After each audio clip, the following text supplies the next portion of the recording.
Uh-oh. The intro's not running, Johnny.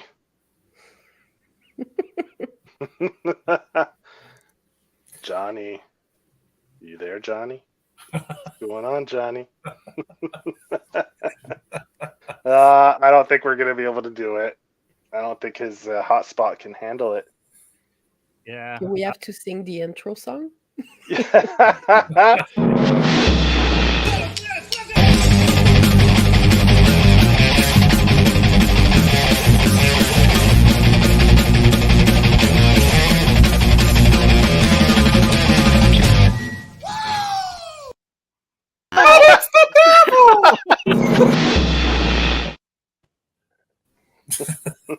Yay! Yeah. All right. All right. Yep. Go ahead, Johnny, man. All right. This is going to be a spotty one, but yeah, this is a really cool, really fun, brand new episode of Pink Distortion. And Joey, take it away. What are we talking about tonight? Yeah, we're going to be talking about album covers and art. So we've picked a selection of covers we love. We're going to talk about maybe some individuals that influence maybe album art in general, some people we love, and we'll discuss maybe we'll have a little discussion on what we think of album art and how it affects. Do we buy stuff based on what the album looks like? Has that ever influenced us in making a bad purchase because the album was awesome but the fucking music sucked? Anyway, we'll get into the topic later and we'll talk about that, and we'll share some of our favorite albums with you that we think look pretty cool. So yeah, that's what we'll be doing tonight. And tonight we have a pretty fun panel, man. We have some fun guests. We have Dillion here, who just finished up a successful Kickstarter with Metalhead Samurai. So congrats to you, Dillion, man. Yeah, you managed to get all your stretch goals except for that last one, which was the holographic cover. But hey, I mean, we get stickers, patches, and a cool a gig poster, which is awesome, designed by one of our other guests down below, Adriean, who's the creator of Trakovi, which will be dropping in July. So I think it'll be in the previews the July, so 2 months. It'll be in the May previews solicited. So you should, by the end of the month, they'll have that up on the previews page, so you can pre-order that at the end of the month. And we have first-time guests. We have Cillian, better known as PewPewKid. She has a site where she designs T-shirts, which I am wearing one of her designs right here. Thank you so much. Yeah, see, look.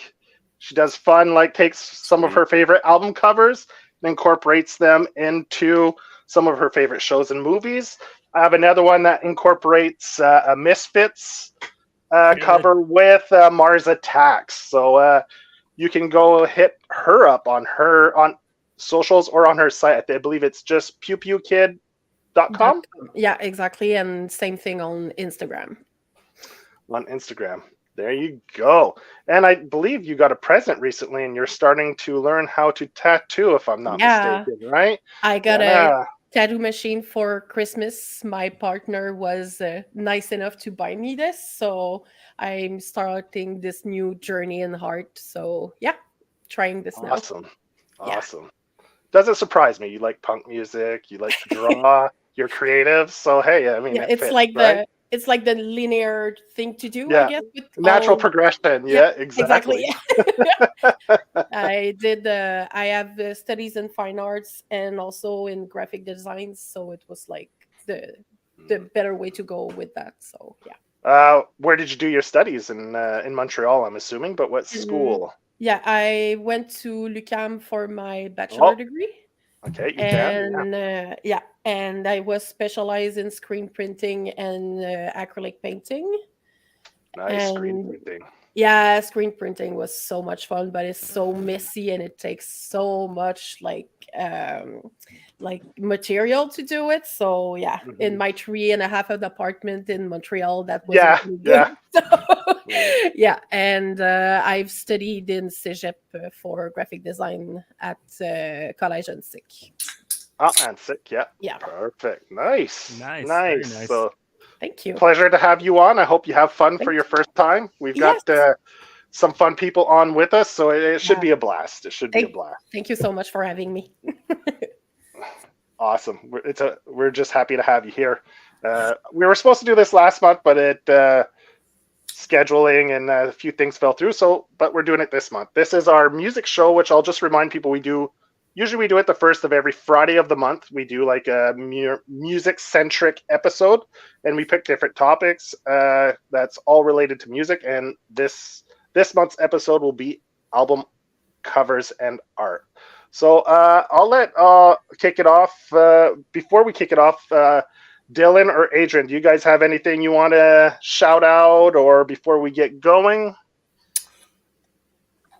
I watched Scanners yesterday. Last time I was on Hells yes. Cronenberg.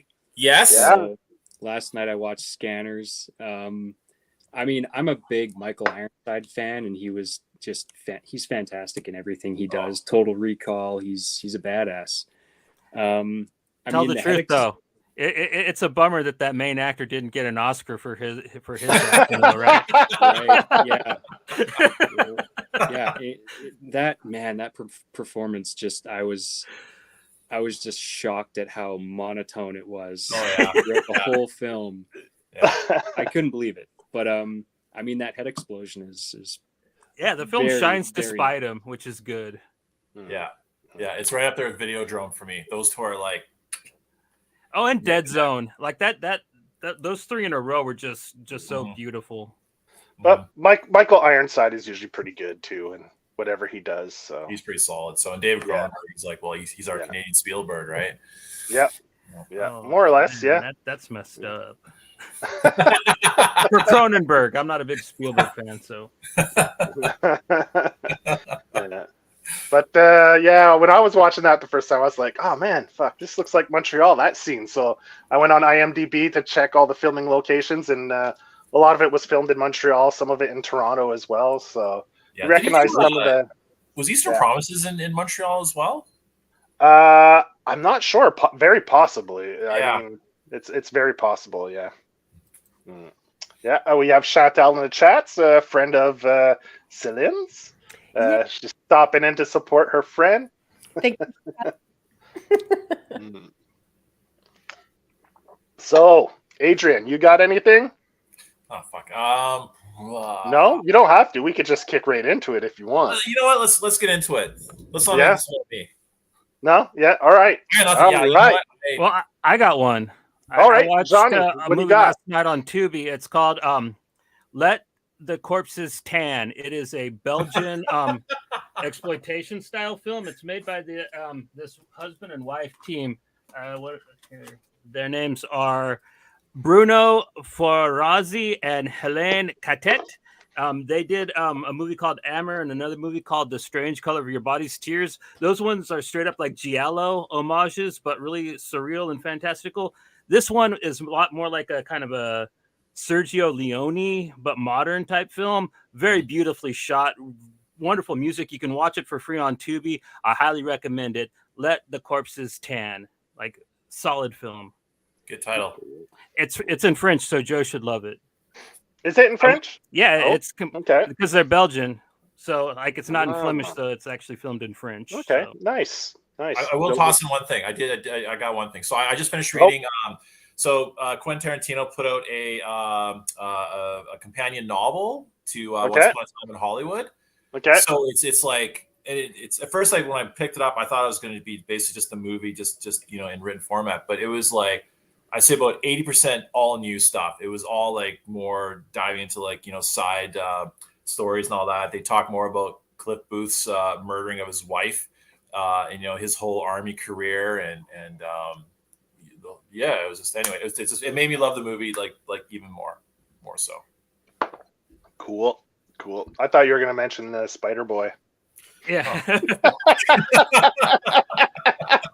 It's so stupid, isn't it? It's really stupid. This whole thing is just like oh man. We were just on a rant before we went live about Spider Boy, so I thought that's what he was going to bring up. Anyway. I can't. I really can't. Yeah. These moments like this is where it makes you just want to stop buying the big two altogether and just stick with the indies, right? And then Yeah, I've been there for a long time. Yeah. Ridiculous. So I did cancel. I mean, I canceled Captain Marvel, and of course that series is stopping anyway. So it's like, it's a tie there. I didn't win there. Yeah, I'm just honestly. Adrian, quit reading. We're just gonna give it up then, boys. Seriously, the only thing I'm hanging on to is the Zdarsky Daredevil. I think that's my only big two title right now. So I like Zdarsky. It's a solid book. It's a solid book. Yeah. All right. So then, do you have any shows or movies or anything you've seen that you would recommend for people this recently that you've watched, or? Recently I saw It Follows. I don't know if you heard about that movie. Yeah. Was really, really good. Actually, the music was amazing too, because the music is really helping you get immersed in the movie, if I can say it like that. Sorry, guys, English is not my mother tongue. So. Atmospheric. It's very atmospheric. Fits the tone. Yeah, for sure. Exactly. Yeah. So I watched that and I really recommend it. I know they've made a record also of the soundtrack, so really, really good. Gave me like a pick of anxiety when I was watching it, so I'm like, yeah, that's good. So the music worked. Fit perfect. Nice. Yeah, that's a great movie. I remember watching it for the first time a couple of years ago, and there's a sequence in that movie where there's this woman standing in front of a doorway, and behind her is just shadow, and there's this tall, lanky guy who the giant just stepped over her. Yeah, man, I got to chill up my spine watching that. It was very scary. Yeah, me too. I totally agree with that. Yeah. Awesome. I love that they chose to shoot it in Detroit, because it just like that really kind of end of the world look that city has. It really kind of gave the film also another sense of atmosphere, I think. Yeah, it's better than it used to be, but yeah, Detroit for sure is a special place to visit. It is for sure. Yeah. All right, let's get into it. Album covers, album art. I don't know, man. Like, what are your guys' opinion on album art? How much does it affect your enjoyment of the music? Does it affect how you go about collecting music, or especially now with the resurgence of, like, let's say vinyls and stuff like that? People are collecting music again. It's not just streaming. So, any thoughts on that? Like, have you ever been duped by an album where you liked the cover? Has that ever happened? I know Norton on Twitter's, he bought, I don't know if you guys saw his tweet, but he bought an album thinking it was like some kind of Steve Albini album, and it turned out it was like some kind of dance album or something. But he thought, so he got duped on that one. You gotta watch these days, right? It's like a Kardashian wearing a Slayer t-shirt, right? Oh, yeah, I guess. Yeah. Yeah. I don't know. I find for me, it's just like, I think in high school and all that, I used to like buy albums, based on the cover art. But back then, it's like you knew based on the cover what kind of music was behind it, right? So you knew what was a punk album, you knew what was a metal album, you knew like it was really like everyone was really in their factions, right? But nowadays, like, I don't know, it's an absolute crapshoot. So I think I'm spending, and probably because like I don't buy physical anymore. Like I'm all digital now with my music, and I find it's just become unfortunately it's a secondary thing to right now with like current music. So I don't really focus too much on the cover art, right? But if I like an album enough, right, then I will get a physical copy of it, and then if I'm lucky enough, like the cover will be nice. I'm a fan of good cover art, and I'm going to throw some shade at Metallica. I did the same thing when I was on Wednesday night reviews. Their new album cover is just toilet quality garbage. It's so terrible. Is it like the three faces and like they're smudged together or something? That was the last one. The last one, okay. Yeah, their new one is like, it's like a baby crib and there's a bunch of junk on the floor. And I know their music isn't necessarily like thrash anymore. It's a little more of a kind of a hard rock kind of deal. But and I'll touch on this later when I go on to one of my albums that I picked, but I miss the glory days of 80s thrash metal, you know, that you think of the paintings, you think of Iron Maiden, and you think of Vic Rattlehead from Megadeth. You think of those beautifully painted covers. And nowadays, you know, if you go to some of the lesser known bands, they still are willing to cough up the coin and pay actual artists to make their covers. But when you look at, you know, Metallica and even the new Megadeth album cover it's like a digitally rendered, like, kind of 3D image. And I just think a lot of that just the beauty of all of these covers that came out in the 80s, it's kind of gone. You don't really see that anymore. And it's the same thing with movie posters, especially in the 90s. Yeah. It's just like, you know, you got Morgan Freeman, you just show Morgan Freeman's face on the poster, and then you got the title, and that's it. Yeah, and it's enough for the poster. Yeah. I'm looking at that Metallica cover. It's awful. I can't confirm it's awful. That's terrible. Yeah. I remember discovering, like, I had a metal phase, and I was I listened to a lot of, like, Decrepit Birth and stuff like that, like really mad people singing, you know. And Angry, like yeah. I discovered the artists like Dan Seagrave, who does like sci-fi backgrounds and like post-apocalyptic landscapes and stuff. So we don't have this, like you said, we don't have this anymore. So it's sad, but like that at that point I was discovering painters too. It's not just like illustrators. So yeah, I think it lacks of it. But one of the albums that I will show you, it goes with painting because the artist made it as a painting before it was a cover album. Cover. So yeah.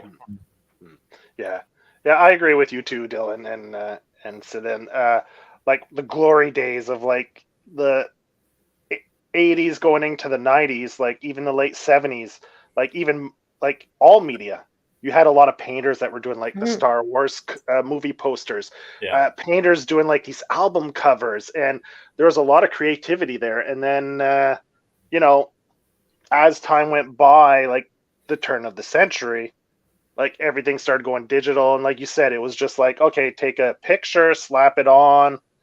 But like they invested less money into it. I don't know why this happened. Like maybe it's just from going to digital. Like maybe kids don't buy posters and hang them on their walls as much as they used to. So there isn't the need to invest money because that's not a revenue source for them anymore. So why invest in that if people aren't going to buy the posters where they can make money and hang it on the walls? I don't know. I don't know exactly what it is. I don't know why. I don't know. I'm not out of touch with kids. Like, do they even hang posters on their walls anymore? You know, it's like, or are they always just everything's on their phone? Like, do they even look at their walls in their rooms anymore? Or like if you went into their room and took everything off the walls, would they even notice? You know, I don't know. It's It's funny. It used to be that you know, before the internet, right, and all that, albums were like a mystery, right? Because unless you knew a guy who heard the album, you didn't really know what was on that album, right? So it's like, so the album cover was basically like this gateway into whatever. It's like I remember, like, you know, growing up, you know, in the early '80s, my aunt's, like, you know, she left out her Kiss Destroyer album. I was fucking terrified of this album cover, right? You know what I mean? Like these four demons on this, like this hilltop or whatever. And that, like, honestly, absolutely frightened by this, that I never listened to Kiss until, I don't know, I think probably when I was in, like, you know, like high school, to be honest. And by that time, when I listened to them, like, that was it. That was really it. You know, you're kind of sort of like let down a little bit, you know, because you thought this was like some sort of like demonic whatever, but just basically just, you know, four guys who are just, you know, horny talking about chicks and cars, right? And it was just exactly. You know what I mean? There was no substance to it, right? Do you think it has a little bit to do with maybe, like you said, pictures of people, like maybe ego? Like they want their pictures on, like a picture of themselves on their album because I never liked that. You know what I mean? I always like mystery in my bands. So it's like, so like REM, for their first, basically almost up until, I don't know, the Shiny Happy People days, they never were in their videos, right? Like their videos were just basically just cut and paste of like, different, pieces of film. And it's like, you didn't know what these guys look like. You know what I mean? Like they were like Kiss before the makeup came off, right? And so like I said, just like I love mystery with the band. I just don't like, someone's face, like, kind of right dab smack in the middle. And another, just to branch off from that, I'm also a big fan of the mascot. I love a band that has, like Iron Maiden, they've got Eddie, and they, each album cover is just this different, amazing painting of some setting, whether it's Egypt or like a cyberpunk thing or whatever. Mascots are sweet. Well, Megadeth did the same thing too. Yeah. Right. So yeah, and it's that to me that's a band that just puts in the effort to give the consumer, a good product, right? Because really, that's what they're putting out as a product, and so goes into T-shirts, posters, and whatever else. So yeah, it's almost like albums have regressed, because back in the old days it was just pictures, right? Then the whole pop art movement happened, where you start incorporating different printing processes and stuff, and incorporating just pop art, like revolutionize visual arts as a medium, right? It wasn't just paintings or this or that. Like you could take just different things and mix them together, and I think that had a huge influence on how album covers were made. It wasn't just a photographer with a band taking a shot. Like you got like artists coming in that were working with a band and trying to come up with a concept that was maybe fit the theme of the album, or and it almost seems like it's regressed now. It's like, put someone sexy on the cover, or like you still get some albums that are pretty cool, but I mean you get a lot more of like just like the generic okay, this is how you do an album cover. Okay, get the artist, put them in whatever outfit, snap a picture, and good enough. Let's go. Put it out there. It's the cool thing though is the underground is still rocking it pretty good. If you look at like punk and hardcore bands, they really took on that old 80s, 90s aesthetic with like the crude hand drawn for like the punk bands and hardcore bands. Like I really appreciate it. It's gone back to that with some scenes. It's gotten pretty cool. And with hardcore, like there is a lot of pictures of the bands, but like it reminds me more like the youthcore. It's usually just some guy in a hoodie screaming loud in a microphone, looking like he's shitting his pants. So I always like looking at those album covers because they crack me up anyways. Because it's just like this big jockey dude just whoa, There's definitely a charm to the do-it-yourself album covers. I know I have a buddy who listens to a band called Spy, and they have these. These little doodles on the cover, and it's kind of strange, but it's interesting. It's cool. It adds character. Yeah, I don't mind that, like actual live settings where pictures are taken, because you capture a moment, right? It sets a mood, the energy of the band. Like you can capture so much from a lot. Like it's not in a studio with set lighting and like okay, like directing They're not wearing them matching to do something. suits. Yeah, exactly. It's like. You capture a moment. It captures the essence of the band sometimes. Like there are some there's some that are great, but I mean, no, the Clash, London Calling, right? And then even U2 live at Red Rocks, right? Under Blood Red Sky, just that live shot. Yeah, absolutely. Yeah, I'm a sucker for those. Yeah, that's an iconic image. Yeah. You get some, but I mean, I think it's more common with, let's say, maybe more popular music, like pop music. It's like, all right, let's get it out and sell it, right? They get it in the studio, they have it set up, snap a few shots, put it together real quick. It depends on who's in charge, right? It depends on how much the band themselves have a say in it, right?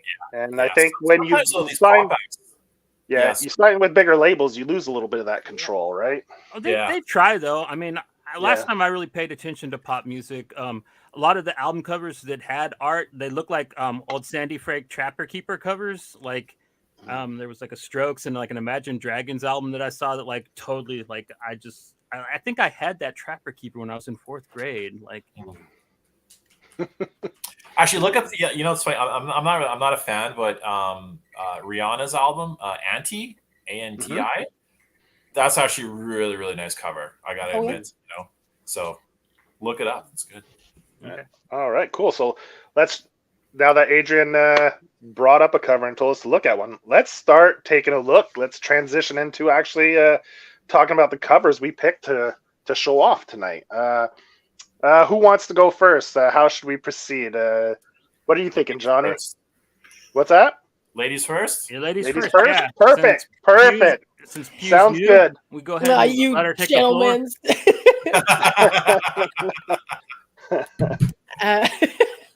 gentlemen. Which one do I start with? I guess I will start with the new artist I discovered recently. It's Bucky Harris. He's from Montreal. Oh, wow. That's the album cover that you see there. That's beautiful. When Joe that had me is. look that up, I was just like, "Oh my god, good choice!" Like, Thank you. Yeah. I really like it because, like I said before, it's an album cover that was made. It's a 12 by 12 acrylic painting, actually, and it's made by Greg Laraignée. Greg is a tattoo artist that lives in Toronto. He was tattooing in Montreal a couple of years ago, but I don't follow him that much. But yeah, he's now in Toronto, and he's also a musician. Both of them will be at Puza Fest in May. And he's what's the name of the band? it's just Greg Laraignée. It's like it's okay. him. Okay. All right. And he specializes also in Japanese neo-trad, in tattoos and lettering. So all that you see in the cover, it's all him.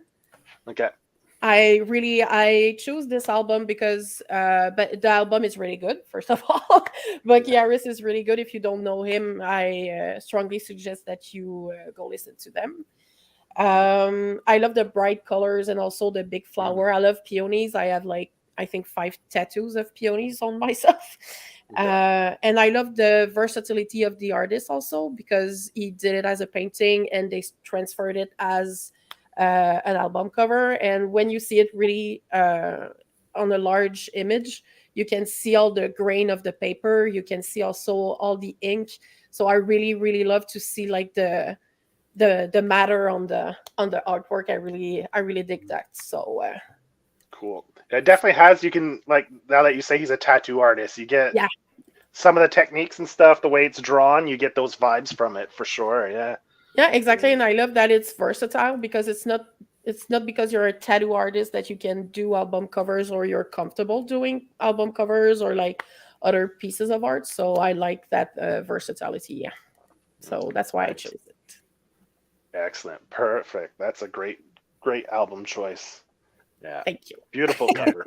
How does the album does the music actually fit the cover, would you say? Or that's a good question. I would say yes, but I think the cover is softer than the music. Okay. It's still punk rock, so but like it's Bucky Harris. What do you think we could I'm talking to my partner because it's one of his favorite bands too. But I think we can compare it as a little bit as like the Missingers for the sound. But maybe a mix also of Billy Talent. So yeah, it's really good. I really love them. I saw them with Pas Mort. That is also a band from Montreal. They're really good too. Really catchy band with stupid lyrics. It's super fun. So yeah. Cool. Yeah. Very Nice. cool. All right, who's I up love next? it. Yeah, it's a good one. It's a nice one. Who's up next? Who wants to go next? Hey, we'll let Dylan go, seeing as how he's not on as often as Adrian. We'll make Adrian wait. Oh, for fuck's sake. Oh, I'm sorry. I'm posing. Go ahead, Dylan, man. I'm just going to make a sandwich. I'll be right back. We'll start off with Iced Earth, the album cover Legs of Babylon. Jesus. And I just think this is I can see this, sitting beside Spawn on the rack, on the comic book rack. I think the gospel album? Yeah. What's that? Gospel album? Yeah. Oh, sure. Wow, They love Jesus so much. Yeah. Let me see. The artist's name is Eliran Kantor, and he's done album covers for other bands like Creator, Testament, Sodom, other pretty well-known thrash metal bands out there. I just think it's badass. It's a traditional painting. I think it might have been done with gouache. I could be wrong. It's just so cool. Yeah, there's no fucking around with that one, eh? That's just like, yeah. The band got their money's worth, that's for sure. Look at that thing, Jesus. It's like a more slick version of Cannibal Corpse album, I guess. Yeah, I'm a pretty big fan of Vince Locke's artwork, but there's a quality to his art that's a little more. It's a little more sketchy, a little more. It just looks a little faster. And when I look at Plagues of Babylon cover, it reminds me of those album covers from the 80s. Those brilliantly beautiful painted covers with, you've got your mascot on the cover and he's in a badass pose. There's lots of chains and it's dark. It's it looks like a typical, maybe not typical, but just one of those traditional covers you'd see in that genre in that time. Yeah, totally. Yeah, and that's a band that just knows their fan base, and that's like, if I was a fan of that band, like, that's what I would expect from them, in that genre. Really, right? That's a gorgeous album cover. And I would love to have this on a shirt too, so on a t-shirt. So yeah. All right, man. So we went from something super beautiful to something extremely macabre and disturbing. All right, man. Let's see what Adrian's got going. Go ahead, Adrian. Well, so when you and I talked, Joe, like, I could not come up with one goddamn cover, right? And I tried, and it's like, well, I could pick like 10 punk covers. I could pick 10 like, ska reggae covers. You know what I mean? So anyway, so then you and I talk, and it's like, I decided just to pick artists, and then just kind of do a brief whatever. And so that's what I did. So I picked 3. So I don't know who, Johnny, I don't know who you got queued up first. I got I got you just by artists. So you go ahead and say which artist you want to go with, and I can just pull that up, man. I don't know. Well, it's probably because I've been listening to a lot of Joy Division. So Peter Seville. Okay. Here's the so Peter I have. Seville, this is the factory sample. Yeah. So Peter Seville, he's more a designer than an artist, I guess, right? So he's kind of he used a lot of like he just appropriated a lot of work like the Joy Division Unknown Pleasures cover. So he had the like the pulsar waves, kind of centered in a black background, right, which basically set the mood for the album, right? So it's like you're in this black dreary landscape, and kind of like in the horizon is just like this little like sound waves, and it just totally like married up well with the music, and it kind of carried through with the whole factory kind of vibe to it, like they're kind of it's very utilitarian looking. Yeah, kind of this whole Bauhaus kind of Eastern German kind of influence, and yeah, so he ended up doing covers. Well, he did obviously when he did New Order covers, and then he did Echo and the Bunnyman, and then eventually he stopped doing covers altogether. I think he just went into like more like design work. I think he became like a curator at I don't know if it was the London Museum or something like that. But anyway, so I just liked how he just has this consistent. It's not art to me. It's design. It's good design. Yeah, it is. And like I said, it's just a great reflection of the music. That's But I mean, design is just another facet of art. Like, I mean, it's you know what I mean? Like, yeah, I think a good designer, what they present is just as important as anyone that physically like draws art or paints. Like you have to. There's a thought process to it. There's rules, like a way you lay it out. Like, I mean. Sometimes an artist can't design for shit just because, like, and vice versa, so they're two very important aspects. Like, I mean, like sometimes the artist is kind of stuck within like these solid parameters, what I mean? They can't really get out of their own way.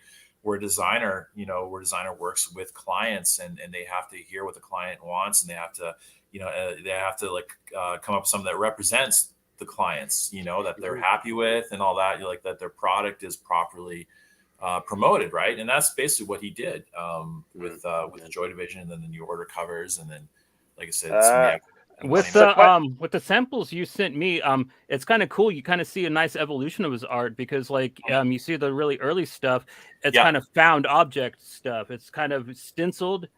Yeah.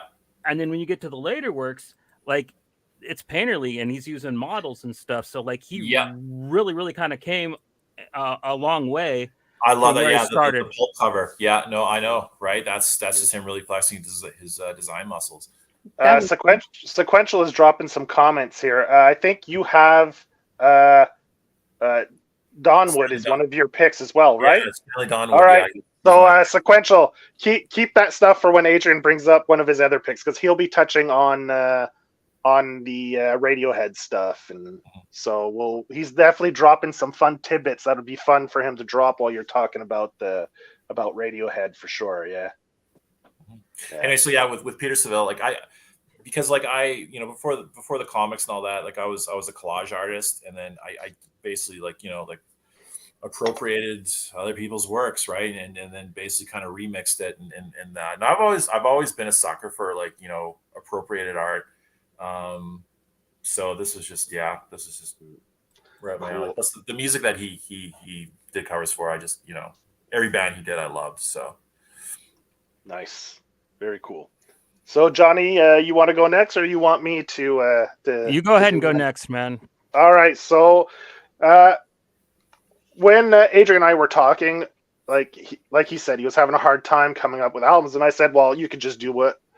Like, I'm picking Raymond Pittibon, and I'm just going to show a few covers from him because he's an iconic figure in the hardcore and punk movements early on. He created a look and an aesthetic for the movement that is iconic to this day, and he went on to become a very prolific artist that is well regarded even today. So I'll start with an album that started it all for him. Maybe not specifically this album, but this band. Black Flag was Pittibon is the younger brother to Greg Ginn, who is a co-founder of Black Flag, and he started doing art in his sketchbooks, and he just he told his brother Greg, like, just use whatever you want, go through my sketchbook, you want me to do stuff, I'll do stuff, and that's how it started. Just two guys, like, they didn't have much money, like do it yourself, hardcore days, man. It was just a bunch of kids, right? And just like Milo is the same thing, the character from Descendants. Yeah. I'm so sorry I cut you. No, it's fine. That's but fine. It's like the Milo character, it started when they were in high school, because they were picking on Milo because he was a geek, a big nerd. So they made that persona, and then like they made like three slide comics. Yeah, exactly. And they just kept it and did everything with that persona. So like it can start from anything and just be something iconic after that. Yeah, so. Yeah. And like I was saying, Black Flag, like Ginn, and he changed his name because he wanted to differentiate himself from his brother, because which was a great move, because they both went on to become iconic people. Yeah. And if you don't like dig, you probably wouldn't know that Raymond and Greg were brothers just because they don't have the same last name. And how he came up with it was a little nickname that his father gave him. Like he called him Le Petit Bon. And like he just picked it up and used that as his last name because his father used to give him that as a nickname. So that's how it went. And as time went, other bands loved his work. So you got examples like Sonic Youth hired him to do Goo, which is I love this album cover. It's been comics. So many people have done a homage to this cover right there. Like a lot of guys that work in comics have used that cover as variant covers. And of course, they've got connections. Raymond and Keith Morris have a connection because this is Keith Morris's band Off. He was the original singer for Black Flag. So you have the connection there because Raymond actually played bass. He sat in on bass for Black Flag temporarily in between bassists. So he actually, not only did he do a lot of the art for the band, he actually performed with them as well. So, and he's got tons of other stuff. He's done flyers, album covers, posters. I mean, he pretty much, the aesthetic of the hardcore movement is pretty much came from the mind of Raymond Pettibon. So he has a huge hand in the look of the hardcore movement from back in the early, mid to late, in the 80s anyway, where it originated from. So, and those covers too, with Black Flag covers, I know for me, like the artwork, it's like I always call it like attainable artwork. So it's like if I'm a kid, I'm looking at that. I'm looking at all the other Black Flag covers and the logo and all that. And in my head as a kid, I'd be thinking, I can do this. I can draw like this. Not close to it, but I could probably hit something like this, right? It's like the music, right? So that was the great thing about like punk and like 80s hardcore is the music was so simple that, young musicians or even people that didn't know how to play were convinced that they can do this, right? And that's what I love about like punk rock artwork. Well, that's the whole spirit of that's the whole spirit of the hardcore movement, right? Yeah, is like anybody can do it. Get an instrument and start playing it. Who gives a fuck? Get out there, make some music, put it out there. Yeah. If it's good, bad, whatever, just keep at it and work at it, and that's the spirit of it, right? It's not like about with prog rock in the 70s, because the album artwork was like high end paintings, oil paintings, and just everyone just showing off their dicks, right? Like this the artwork was just absolutely and then and then you got the music with fucking like keyboards and like a 20 orchestra or whatever, and like 12 guitar players and whatever. It's like bands in the 70s almost put themselves up like in a godlike status, right? Where it's like some kid is like, I can't do this. This is impossible, right? But then all of a sudden you got the Ramones showing up with like just a picture of like, four skinny kids right in front of a wall that just plays like three chords. And all of a sudden it's like, I can do this, right? So, and that's a responsibility for an artist too. Is like, you want to inspire like the next generation, right? You don't, if you're great, you're great. That's good. Good for you. It's, it's just, good on you. But I'm always like, I'm a fan of the guys that, can show I can do it too, right? Yeah. Yeah. I agree with you. The hardcore movement was a youth movement, right? So it's a lot of kids. And as a yeah. child, you're learning. And the cutting and the pasting, you know what I mean? Like the flyers, right? The flyers were so inspirational, right? Like, I mean, I had friends growing up that would collect those things like museum pieces, and they'd be plastered on their walls, and just think as people, how much you progress over time. Like, like from the time you're 16, or even just your drawing skills from last year till now. Mm-hmm. Yeah. Like, you've progressed so much. So I mean, it's just a natural progression. And like you said, it looks like something, because like Raymond was probably 18. He was still in his teens when he was producing all this art. And like his style, I mean, it's still recognizable, but I'm sure he's had like a certain kind of progression to his artwork, and so absolutely. Yeah, you just want to be able to get those first few steps. You want to be encouraged to take those first few steps, and then get into habit building, and then you're off and running. Yeah, man. Let's put it out there, man. Who cares what people say? Just put yourself out there. Yeah, just put it out there, and people don't like it. Like, that's the thing. Yeah, like, fuck them. not everyone's gonna like your stuff, right? But you might get one or two people that like you enough that they'll follow you, and then and that's a huge encouragement, right? Even if you're just like if you're catering to like one guy, right? It's really all you need. Yeah. Are you going to a Black Flag show? They're coming at Fouf's. I don't remember the date, but they're coming. They're going to... Probably not. I wasn't the biggest Black Flag fan in the first place, and I mean, it's not really Black Flag anymore. You got is it Mike Vallely who's singing still for them? I think it's him. I'm not sure who's singing in the Black Flag. Do you know? I'm not sure now, but last I knew when they were touring, it was Mike Vallely who was singing with them, but I don't know if it's still him or I think it's him, but I'm not sure. I just saw like Black Flag and I was like, okay, I'll buy my ticket because why not? Why But not? Yeah. yeah. Probably a good time. Exactly. And it's at Fouf, so And that's all always you it. want at the point, right? You just want a good time, right? I mean, Yeah, exactly. I'm not going to go to like hear like the new stuff, right? You Yeah, know? it's Mike Vallely that is singing. Is this thing? Yeah. Yeah. Mhm. Like I have my tickets for Off. That I'll go see it. Keith Morris is such an interesting character.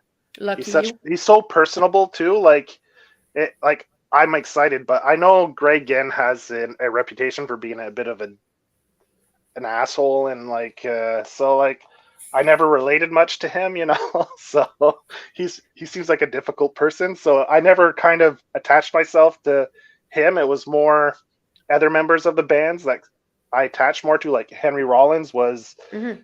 you know, definitely an iconic figure as well, which, you know, so I mean, but you can't take away what Black Flag did. Like, I course mean, not. they're the pioneers, right? Yeah, I agree. Right up there. I Bad respect Brains them. with Black Flag, you know, like those bands like just catapulted the hardcore movement. And their logo is still viable today. Oh yeah. Yeah. Well, It's Yeah. a brand, right? yeah. You know? Yeah. Did Like you I was know saying, it's like Yeah. a flying flag? Did you know that? Yeah. Okay, Yeah. because I talked about that with other people that are really huge fans of Black Flag, but they never made like the link that it was I like a never knew flying that flag. So I either. was like, yeah, it's a well, I flying. mean, it's very graphic, right? So it's It is. not, It is. Yeah, yeah. you know, like unless you know it. I mean, yeah. That's funny. So, And I think also the typo is super important in Black Flag. Like it's an iconic typo. Like the Yeah. font is super the font, iconic too. oh, Yeah. yeah. Yeah. And I Yeah, you love how, recognize it, yeah, instantly. yeah. And I think Bad Religion uses too. The Uses same it. one all the time. Yeah. Yeah. Yeah. So Yeah, like I was saying, like I was like, we won't get too much into logos. We could do a whole nother episode just on logo designs for bands. Oh, Cause, yeah. Does that throw you I off mean- though? Whenever a band that has like a definitive logo, if they come out with an album that doesn't have their logo, does that throw you off a bit? Yeah. It's like a throwaway album to me. I don't know why. yeah. well, all right, Johnny's gone. Johnny's having a hard time with his. He's running off a hotspot on his phone, so his modem crashed on him earlier this evening. Johnny. Did he lost electricity, or were you guys okay? No, he switched up his computer. He got a new Okay. computer, and since he hooked up his new computer, I don't know if it sent a static charge to his modem, and his modem started screwing up. So I don't know exactly what the problem is. He hasn't figured it out either. So he Okay. was trying to figure it out this afternoon, and he was starting to panic a little bit. He was like, "Oh no, I don't want to cancel the episode." So anyway, Yeah, and I'm on Hey, the Johnny, mobile man. hotspot. Yeah. you're up, man. You want to go or Yeah, it's kind of give funny it a go? that Adrian was talking about prog albums because my pick is Emerson, yeah. Lake and Palmer's Oh yeah. Brain Salad Surgery by H.R. Geiger. Mhm. That's one of the first things I kind of really remember seeing and being blown away by. This was before I even knew he was the artist for Alien and stuff. Yeah. So I was really taken aback, and I really, really enjoy their work. I wouldn't say that the cover actually fits the album too well, but it's very beautiful. Like I really, really like. Oh, uh-oh. Well, I can add on to that. Yeah, go ahead, man. I'm a big Geiger fan too. You can kind of see it here. I got a big coffee table book of his work. Wow. Oh, yeah. I you know, That's a not, huge book. yeah, not all of his work is great, but Nice. when he's good, he's really good, and a lot of his stuff is just so damn creepy. Yeah. Yeah. I think I was obsessed with his work back when I was in CEGEP. Yeah. Yeah. It's a classic. Yeah. Like, have you ever saw like I think it's a fountain with penises he has in his garden at his house? Like his house Yep. is just absolutely insane. There's like phallic stuff everywhere and like babies that are like doing pretty gross stuff. But yeah, it's that's gorgeous. brand. Yeah. He He said, also- he mentioned one time that all of this imagery comes from his nightmares. Sure, I mean whatever works for you. If that's where the inspiration comes from. And he It's also. funny. Oh, go ahead. I'm so sorry. It's funny that Johnny picked that album because I just bought this this past weekend only because I was like, oh, that's H.R. Geiger. I didn't know he did an album cover, and I picked it up for like $10 used at the record shop. Did And you the play only it? reason why I bought it, what's that? Did you play it? No, not yet. I Ah. haven't had No. time to listen to it yet. But You'll like it was it. $10. It was $10. I was like, oh, H.R. Geiger, I'm picking that up. It's for $10. It's worth it just Well, to have something that he's done, right? It's Yeah. not actually his only album cover. He actually did He's got the a censored Danzig album. cover. A Danzig cover. Oh, I heard that he did a Danzig cover as well. Yeah. Mm-hmm. Yeah, I read that somewhere, yeah. Well, Johnny keeps cutting out. So. All right. So, hey, well, we're back to Celine. I guess you'll have to pick an album that you actually have on hand there. I have on hand. Yeah. Okay. I have my tiny notes. Just give me a moment. I'm prepared. There you go. Perfect. I think I'll go with Pop the Band. It's also a Canadian band from Toronto. Toronto, yeah. And I'll speak about the album Morbid Stuff. Mm. Yeah. So I don't That's, know if you can see all the characters on it. Mm-hmm. And you have this. I love this one so much. Mm-hmm. The little bunny with the knives in it and stuff? Yeah, it's or? a piñata.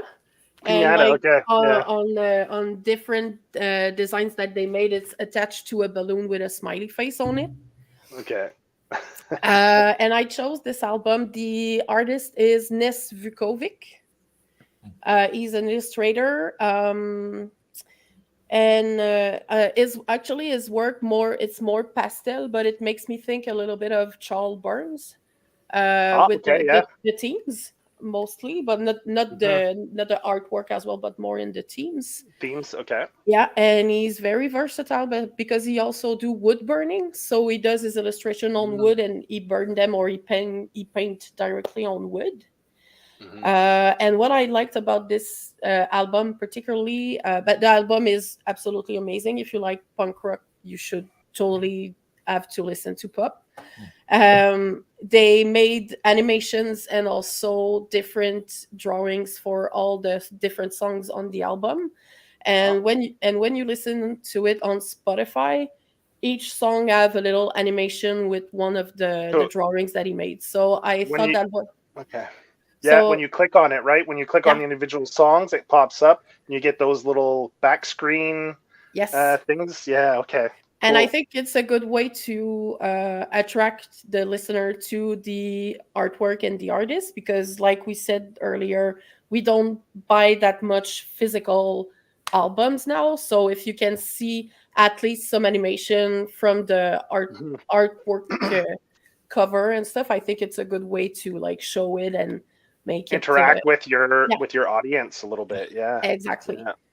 And I also think that it's a good way to be versatile in your art when you're an illustrator, that you can do some animation with your work. Mm-hmm. It's a good add-on. It's a thing that I would like to explore someday because I've made some animation in my graphic design program, and it's really interesting because you can do really tiny animation and it works really great. So yeah, that was it for that album. Pop the Band have very nice cover albums. All the album covers are really cool. I don't know if you see behind me right there. That's another cover album. Okay. I don't have it right now by hand, but yeah, it's all their covers are really interesting to look at. Cool. Very cool. Yeah. Like it. All right, Dylan, man, what you got next? You got some head chopping or? I didn't really go with anything gory this time. Surprise, surprise. We want blood. Yeah. Let's go with Bell Witch. The album is called Mirror Reaper. Okay. It's the artist's name is Maurice Lewandowski. And the entire album is just this 80-minute long doom metal song, and it's more like background music, kind of like this atmospheric, kind of like if you're driving through like a swamp. There it is. Holy cow. And the artist who I think he passed away just last year, which was really sad. And I had the pleasure of, when I was working in the Michael's frame shop, I got this massive poster, and it really, you really get the sense of scale. So you look at the tiny little character on the bottom left there, and nobody does scale like Maurice does. And these paintings, they're all, I think it's oil painting, and he's done covers for several different metal bands, and each one is just beautiful, just stunning artwork. I love the sense of scale, and it's very appropriate for a lot of the metal album covers that he does. And I love the, like you said, the how the eyes move in the artwork. Like you really see the big head that is out of the mirror, and then you go to the little fire, and then you go to the tiny persona, and then you go back. So it's like the composition is really cool. The movement within, yeah. And I like also, it makes me think of Beksinski. I don't know if you know him. He died in 2006, I think, and it looks like that his painting were absolutely like not horrific, but like from a bad dream, and like it's amazing. If you don't know that artist, you should really check out. I'm pretty sure you will love it. Yeah, and I think the whole thing thematically, it just comes together. I mentioned it's like one 80-minute song or composition, and it's just such a big landscape, the scale of it, and it's a gatefold album cover. If I had the vinyl, I'd show you it. It opens up, and there's a front and a back cover. It's so, there's this massive feeling to it, this grandiosity to it, and so thematically, it's very very cohesive. The artwork. So it's an 80-minute song. It's a 2 vinyl. It comes on 2 vinyls. I think it's supposed to be played kind of as one whole thing. Yeah. So you do have to flip the vinyl like twice, but and switch off the vinyl. But it's basically one whole experience. Yeah, I think a cover like that, you expect like an 80-minute album, right? Instead of like a 20-minute album, right? You know, so I mean, if they're gonna put that much effort into the cover, then makes you I think love about that genre too, right? You know what I mean? Like with metal too, it's like you can tell like they just have love for their fan base, right? Just like, you know, the amount of effort they put into like their imagery and the logo again we're talking about. No, a lot of I have so like growing up in the 80s, whatever, I was never a metalhead. Like everyone was like a big Motley Crue fan. I was the guy who listened to Midnight Oil, right? So but I always respected like that whole genre. I mean, those guys are like ride or die, on both sides. All right, Johnny, are you good? Are you here? Yeah, I'm here. I should be okay. Okay, all right, Adrien, because Adrian's next.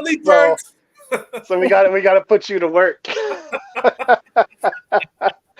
All right, let's keep our fingers crossed here. All right, Adrien, who do you got? who you picking, Adrien? Who's your pick? Johnny, whatever you got, whatever's going to cause what's Bonyface power. Bonyface, Boneface, Boneface. Yeah, Boneface. So so he's only done like I think like 3 album covers, and so probably more popular for Queens of Stone Age. So he did right. Okay, so that was his last album cover. But I love that, man. That is so cool. Yeah, that's really nice. cool. It's like an illustration that keeps on giving, because each time that you watch it, you see something new. I really dig that. Yeah, there's tons of little details, the jacket, just what he's got on his belt. That's awesome. Yeah, great illustrator. So what got me onto him was his work with Queens of the Stone Age. So he did so the Clockwork, and And so they had him do basically like this big whole promotional campaign. So he did the album cover, he did all like the gig posters and paraphernalia and all that. And then he did Villains. Villains is what really got me into him, and I just love this cover so much. Actually, it's funny. When I was doing my Kickstarter, I did a Grad 83 sticker, and I kind of like I did a lick off of this cover for his sticker. But yeah, it's funny. Like normally, like with album covers, I'm more into I like photographs and I love paintings and that, and the illustration thing is just it's never really kind of caught me, right? But this one just did. So he's got a great style. I love his style. Yeah. I would love to see this guy do a book. Oh, that would be nice. Yeah. So I don't know, but yeah, he does a lot of covers. He's not covers, but just a lot of solitary pieces. So, but yeah, like I said, I've only seen 3 covers, just kind of based off his website. But so I'm hoping I see more. But yeah, he did a great job with the Queens of Stone Age. I think they did some animated pieces as well. Okay, so he does animation work, or did they just with the villains promotional campaign? Like they did some some animation as well. I think a couple of videos were as well with his style with his animated. I don't know if he does the animation himself or what, but yeah. Definitely. The thing that popped into my head was Cyber Nosferatu. It's kind of got that same sort of poppy style to it. And if you look at some of his artwork, he does like, the RoboCop and the Terminator pieces where it's, he's all decked out and he's got all that extra detail. That's kind of what it reminded me of. Yeah, it's that extra detail, right? It's that thing where you see an illustration and you come back to it and you're picking out a little bit more each time, right? So yeah, and I like that. It's like with that one Scout series, Agents of World. I like if you guys looked through that book, like the backgrounds are absolutely like bonkers, right? Yeah. And you just like I find sometimes I'll just kind of pick it up and I'll look through it again. It's funny. It's a bit of a hard read. I find just because there's just so much going on in this book, right? So I'm just using more of a I don't know, like a visual reference, right? But like I said, I love stuff that just kind of keeps on giving. And I find with Boneface's stuff, it's like you don't get it all in one shot. You know what I mean? It's like you come back, you just pick out some details, some line work, and So it's like I'm surprised I don't see more of him. Like he's just. But like you said, you referred to Agents of World, but that's because he has backgrounds. Like this guy, he just has the main. Like whatever characters are there, that's it. Like it's a plain background. Characters, I love. You can focus on the characters, right? You're not distracted by anything in the background, so all those little details from those characters just pop right off, right? Because you don't see him do a book just with characters, right?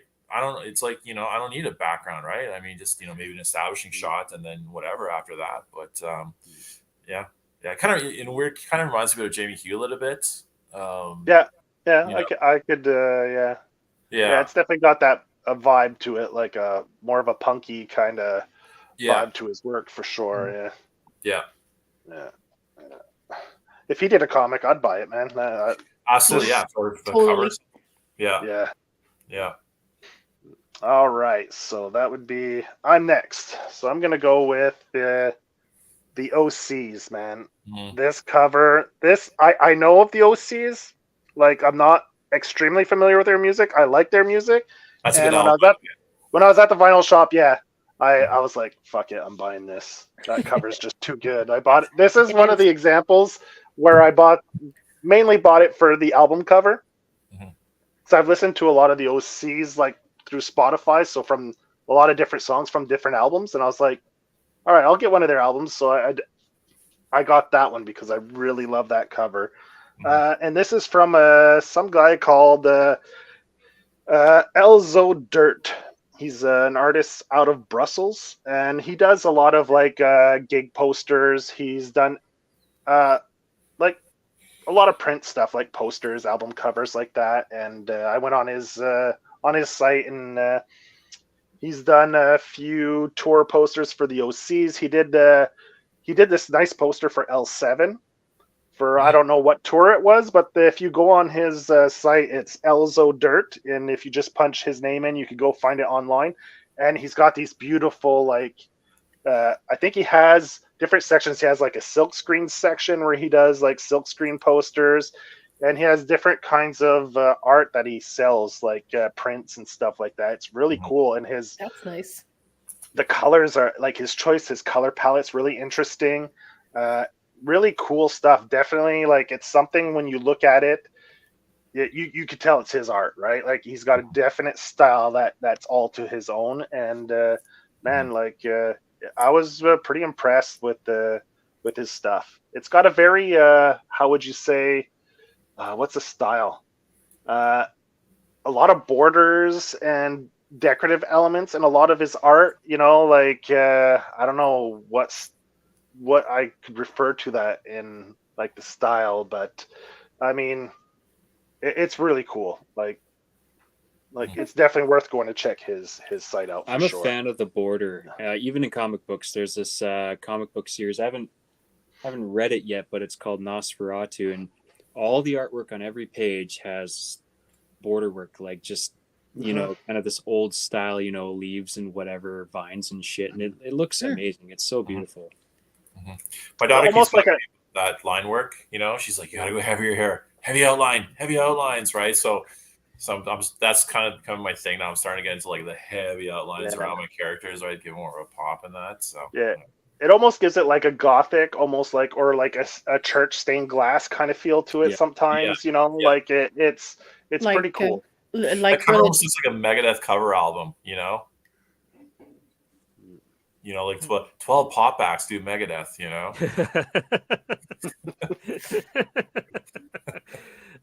Now that's what I call Megadeth, Volume 12. Kids bop Megadeth. Like Ed Sheeran on there. Do they have 12 albums? Does Megadeth have 12 albums? 12 albums? I think that's pretty accurate. Yeah. No, this would be like a cover album with like 12 of today's hottest pop artists doing. There we go. Yeah, Sequential went and found the site. Yeah, the poster for the OC's cover. Yeah, he's selling for $3.99. This poster on his site, I think it's like they're limited, right? Because he does it on the press, so it's a limited print numbers. What else? The L7 one he said he found. 66 Saints 95. Yeah, he does a bunch of stuff. Yeah, a lot of gig like tour posters and stuff like that. Really cool. He's got some cool stuff. That's really nice. I hope someday I will do some art covers. Posters? Yeah, you can sell for $400 a poster. Everyone would love that. I would really love that. Oh, $3.99 is for the L7 poster. Okay. Yeah,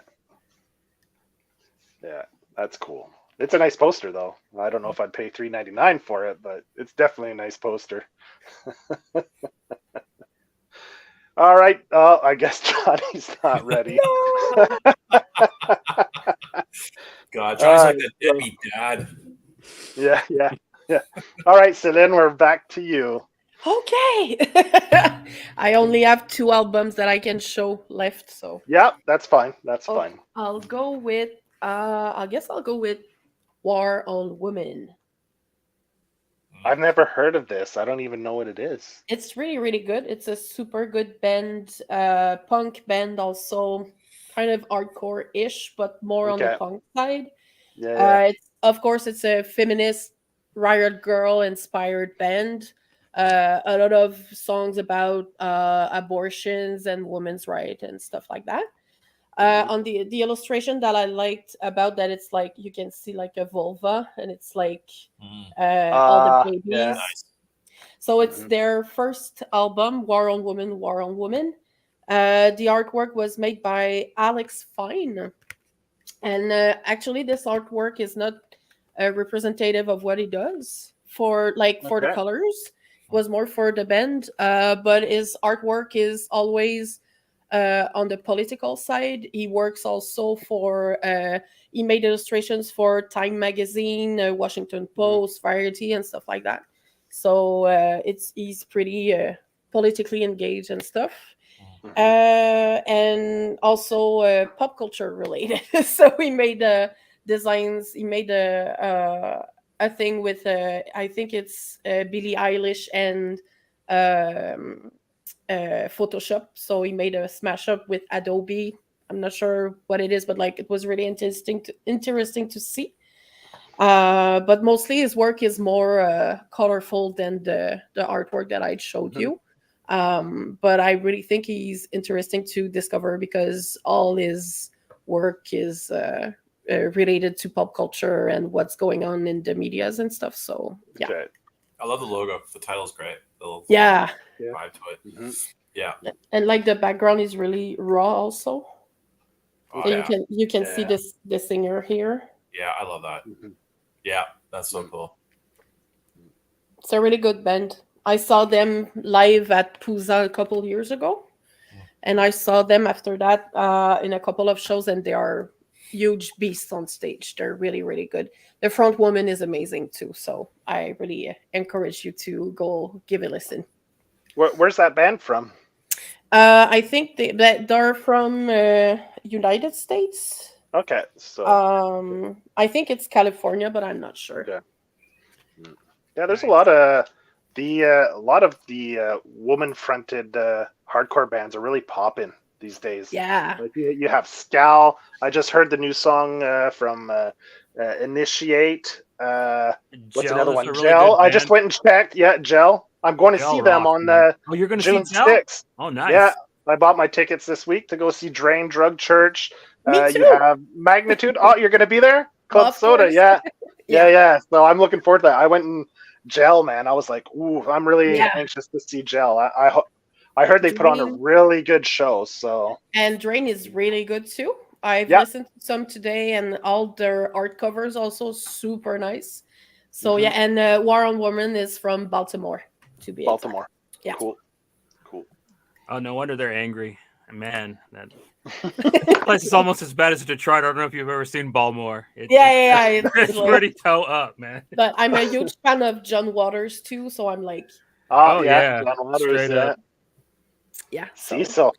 Cecil B. Demented, hell yeah. Demented, yeah.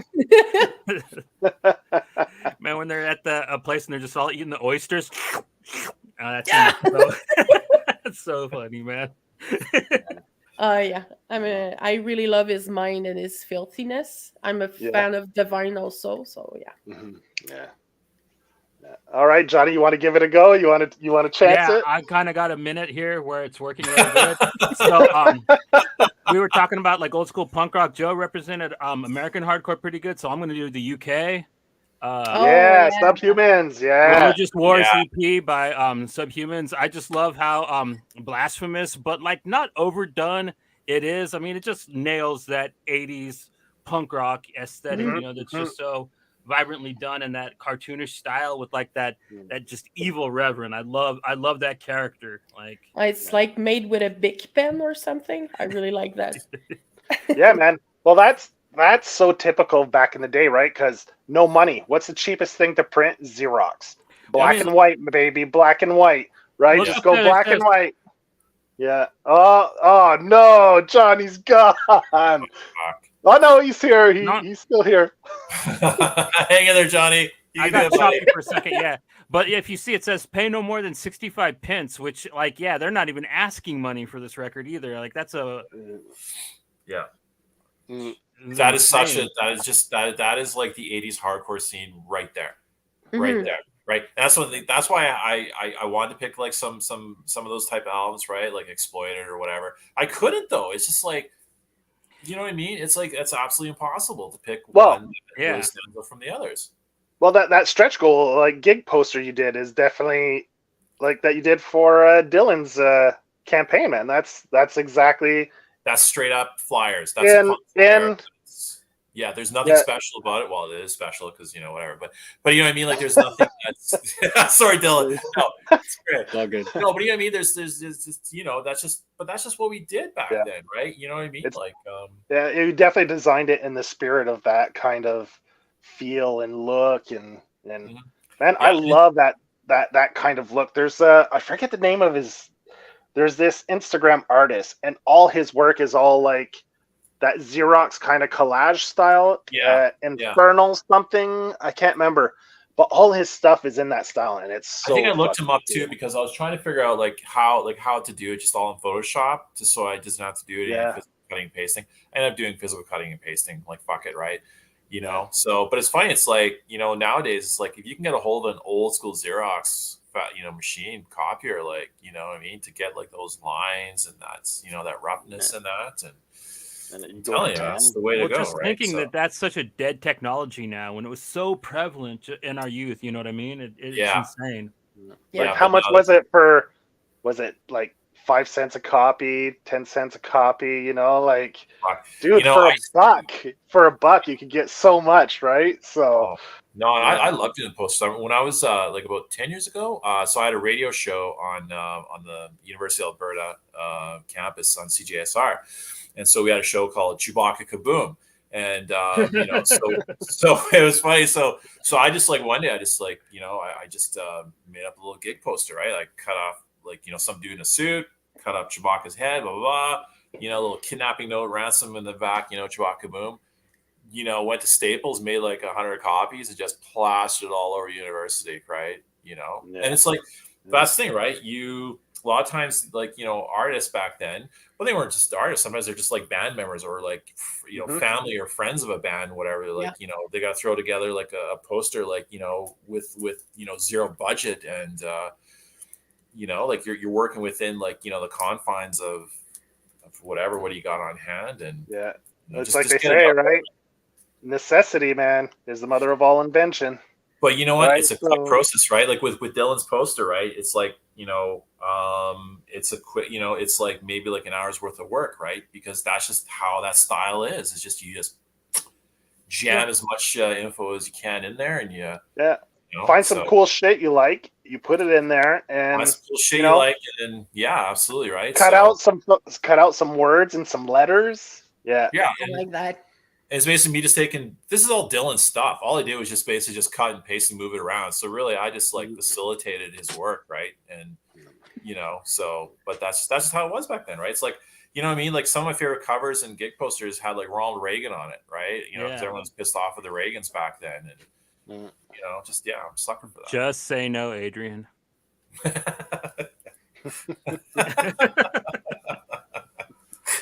All right, man. Like, Subhumans. They're still going today. Yeah. They're still touring like madmen, man. It's crazy. Well, they were broken up there for a good long time. Like throughout the 90s, they were another band called Citizen Fish, but like they got back together around like I think 2006, and like since then, they've been going crazy with it.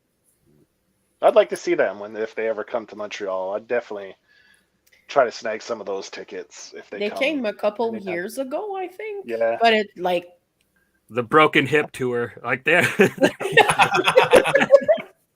Hey, I'm getting there. I'm getting up there. But then that Keith Morris show, like you're gonna have to worry about him and his hips too, man. Like one wrong step. Well, that's right. When it got postponed, I was like, "Oh my god, I don't know.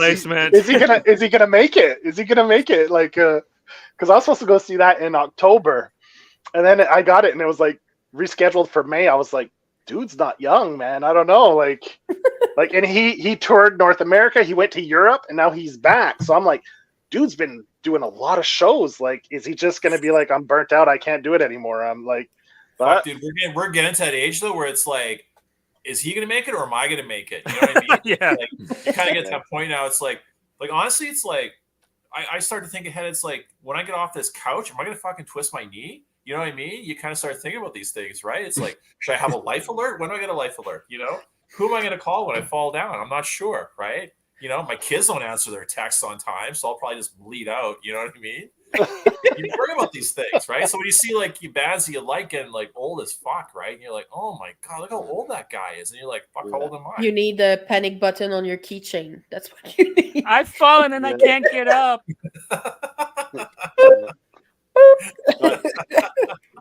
Teach your dog to run to the neighbors, like when.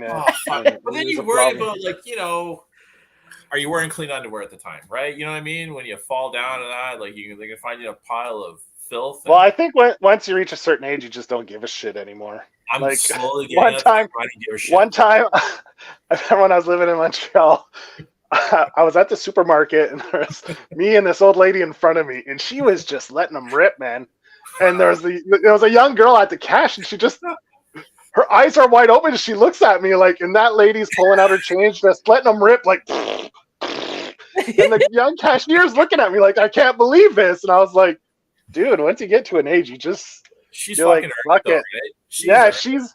She's seen things and done things we couldn't even imagine. So she's like, fuck it, man. Like, and you know, it's just farts, you know. Yep. It's not like she's puking on the cashier or anything. Like, but maybe she can't even hear. So maybe she just thinks it's a quiet one, you know, like she's just sneaking it out. Maybe she's got hard hearing, so she's like doesn't realize she's letting these bombs go, you know. Yeah.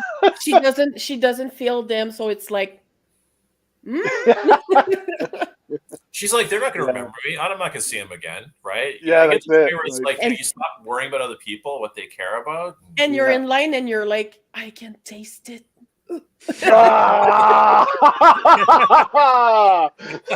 Nasty. I'll remember this one. All right, Dylan, I think you're next. What you got? Oh, okay. You know what? Let's go with. I already touched on this earlier, but we'll go with Iron Maiden, Somewhere in Time, and that's it's that I wanted to pick one album cover that sort of encapsulated that 80s, you know, heavy metal, thrash metal, death metal scene, and this is my favorite cover, and it's got that 2000 AD vibe to it, kind of a heavy metal magazine, Judge Dredd kind of vibe, and you know. It's when it comes to Iron Maiden, you know, everybody's got a favorite cover. This one is mine. It's badass. Yeah, mine's made in cyberpunk Zardos type thing going on with the outfit, kind of Zardos looking. Oh my god, yeah. But it's really a sci-fi 80s also.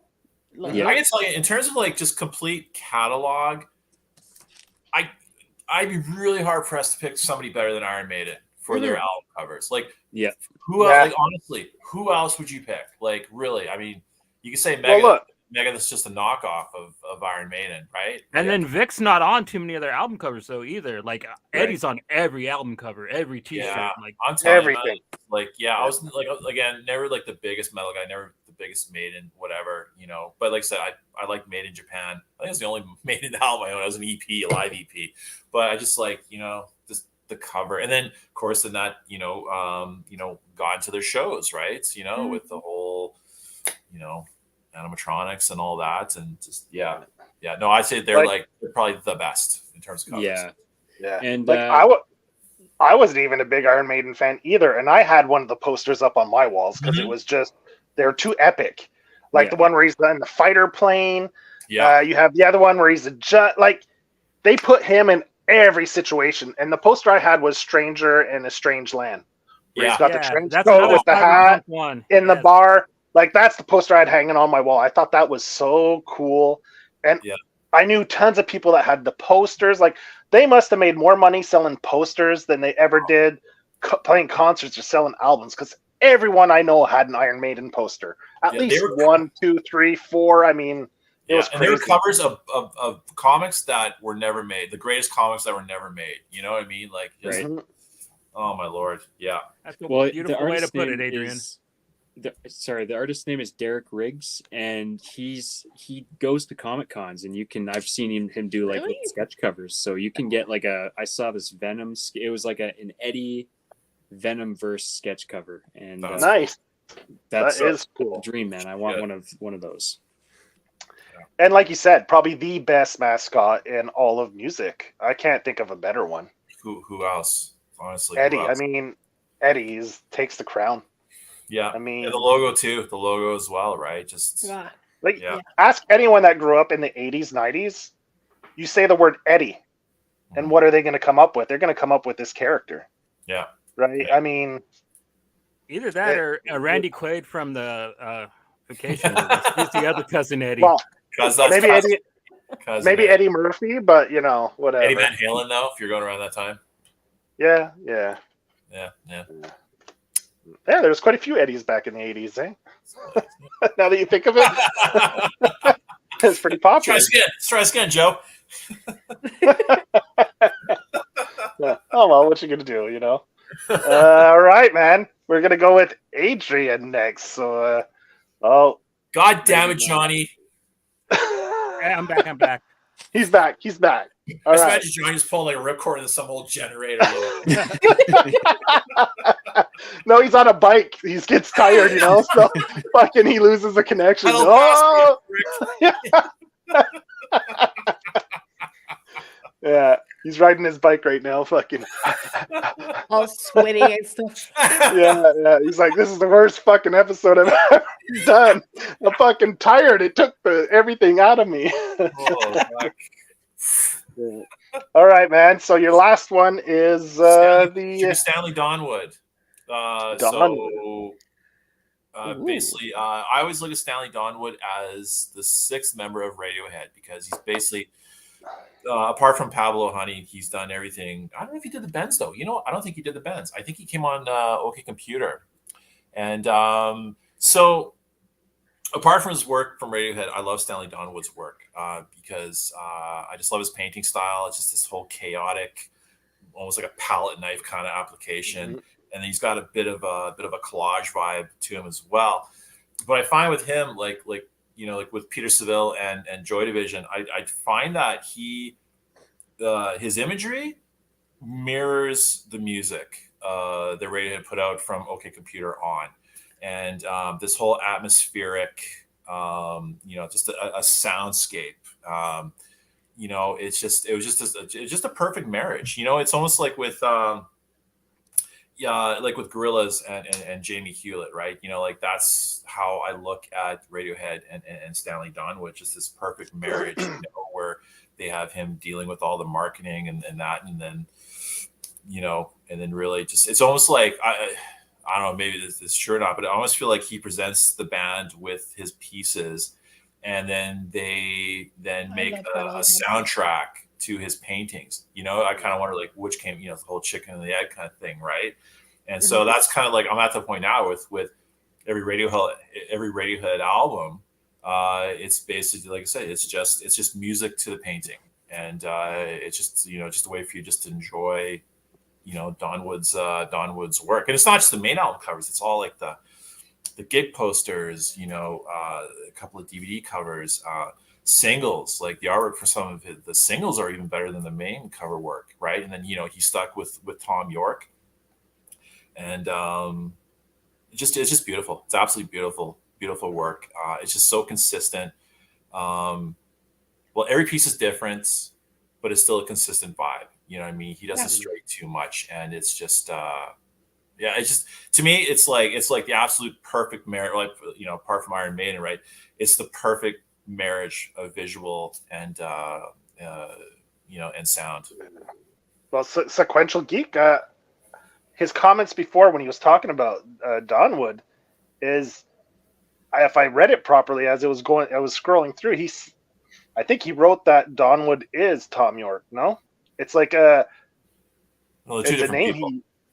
Are they? Okay, oh, yeah. I thought I read that in one of his things. No, completely different. Oh, people, okay.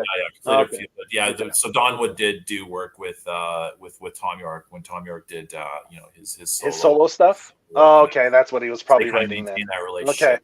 Okay. And, I find like it's funny though with Radiohead work, it was more painter-esque. Where I found with the Tom York, it was more designer-esque, I guess, like more hardline kind of whatever. Right? Okay. It still had that same vibe. It still had a great, marriage of music, because like the music that Tom York put out could have easily been a Radiohead album. I didn't find there was too much of a jump, from one to the other.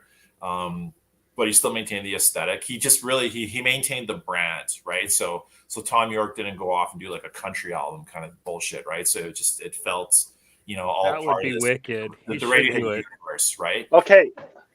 That's what he wrote before. Okay, I see.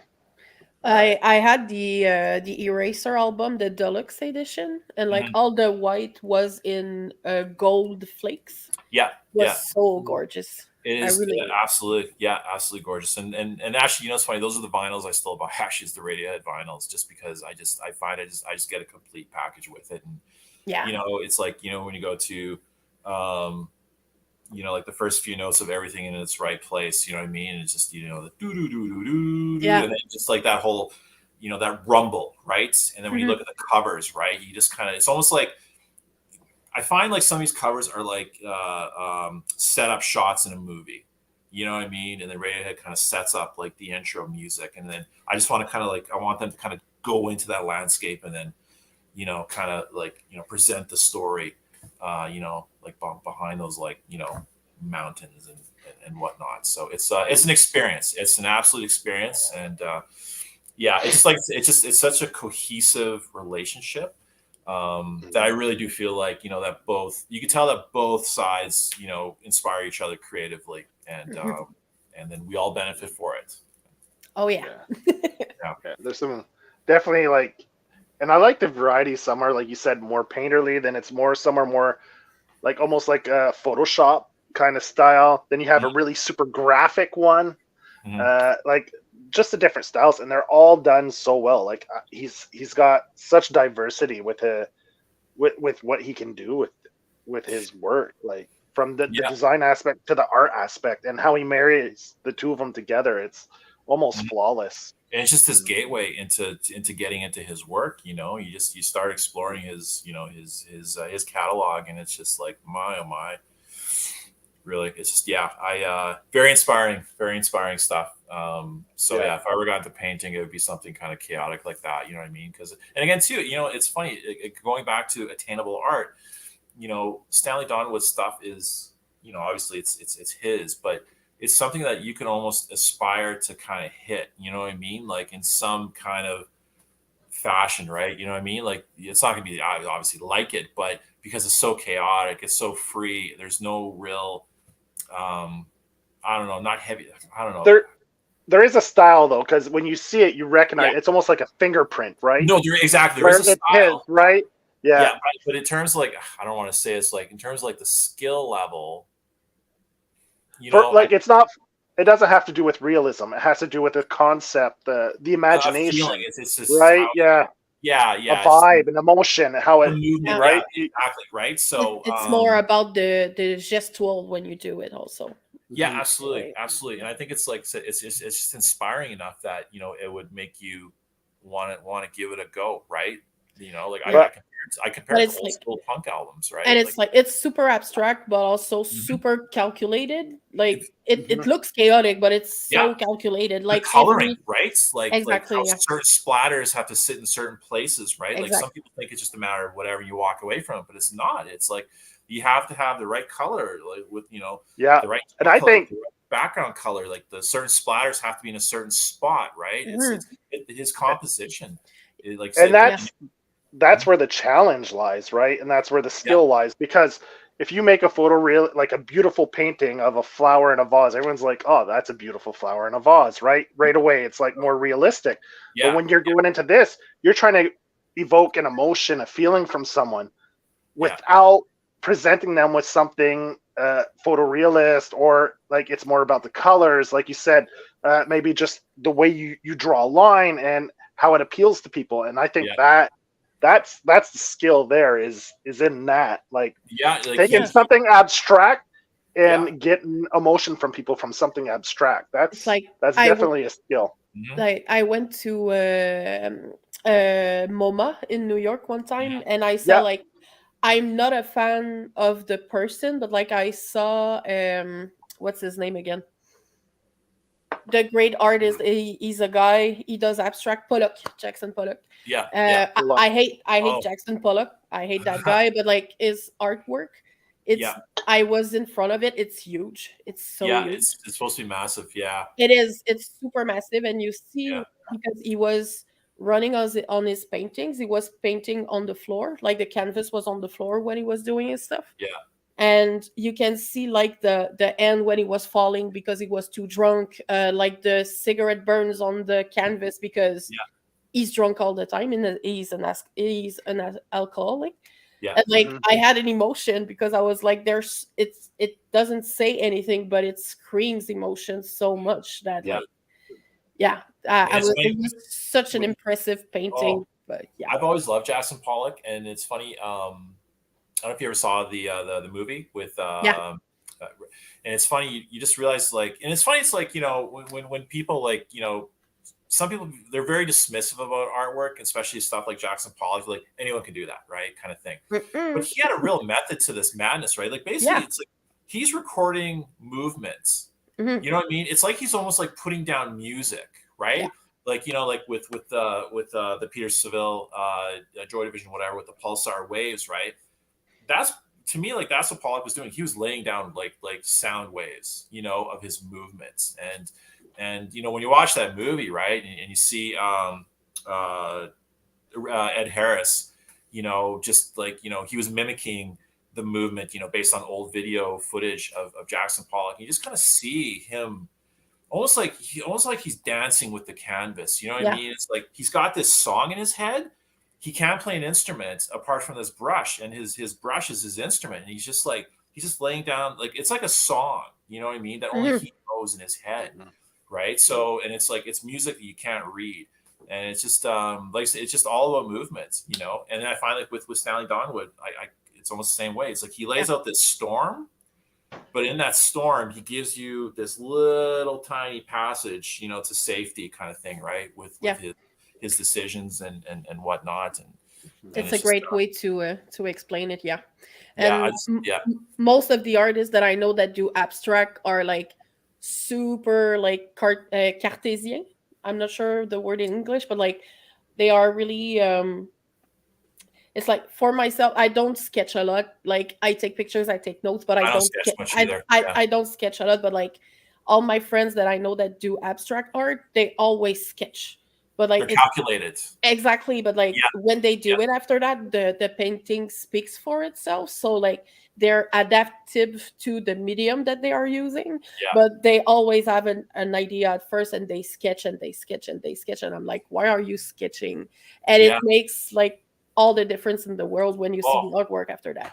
Absolutely. Composition, the like just like the choice of colors, you know what I mean? It's like, and they have to be able to explain this to someone too, right? When they're like, you know, submitting this to a gallery and all that. You just can't show up with like a white canvas with a little dot in the middle of it without any whatever. You got to have a reasoning for it. And I find abstract work is one of the hardest things to do, right? Because you got to really have, you got to have a good base point where you're coming from. You got to be able to explain it, and you got to convince people too, you know. That's the thing too.